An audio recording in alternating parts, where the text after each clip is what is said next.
সম্মানিত ভিউয়ার্স, আপনারা যারা এসএসসি 2025-এর রেজাল্ট প্রকাশিত হওয়ার পর রেজাল্ট সন্তোষজনক না হওয়ার কারণে বোর্ড চ্যালেঞ্জ করেছেন, অর্থাৎ খাতা পুনর্নিরীক্ষণের জন্য আবেদন করেছেন, তারা অত্যন্ত বুদ্ধিমানের কাজ করেছেন। যেহেতু বোর্ড কর্তৃপক্ষ সুযোগ রেখেছে খাতা দ্বিতীয়বার যাচাই বাছাই করার, তাহলে কেন এই সুযোগটি হাতছাড়া করবেন? বিগত বছরগুলোতে পাশের হার ভালো থাকলেও এবছর কিন্তু অত্যন্তই খারাপ রেজাল্ট প্রকাশিত হয়েছে এবং 6 লক্ষের অধিক ছাত্রছাত্রী ফেল করেছে এবছর, ও অনেকে পাশ করলেও রেজাল্ট আশানুরূপ হয়নি।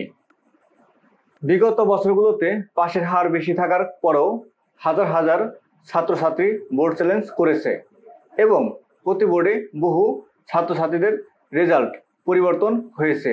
এবছর যেহেতু বেশিরভাগ শিক্ষার্থীদের রেজাল্ট খারাপ হয়েছে, তাই আপনারা যারা বোর্ড চ্যালেঞ্জ করেছেন আপনাদের জন্য বিশাল একটি সুখবর অপেক্ষা করছে। এবছর সর্বোচ্চ সংখ্যক রেজাল্ট পরিবর্তন হতে চলেছে। হয়তোবা আপনার রেজাল্টটিও পরিবর্তন হয়ে ভালো রেজাল্টে রূপান্তর হবে।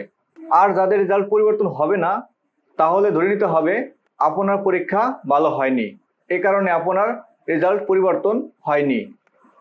আরো একটি কথা বলে যাচ্ছি, যারা সুযোগ পেয়েও বোর্ড চ্যালেঞ্জ করেননি, তাহলে আমি বলবো আপনি নিশ্চিত ছিলেন আপনার পরীক্ষা ভালো হয়নি। আর যারা এই সুযোগটি কাজে লাগিয়েছেন তাদের ভিতর হতে হাজার হাজার ছাত্রছাত্রীর ভাগ্যের পরিবর্তন ঘটবে ইনশাল্লাহ। আমার এই ভিডিওটি যদি আপনার ভালো লেগে থাকে তাহলে অবশ্যই লাইক কমেন্ট শেয়ার করতে ভুলবেন না।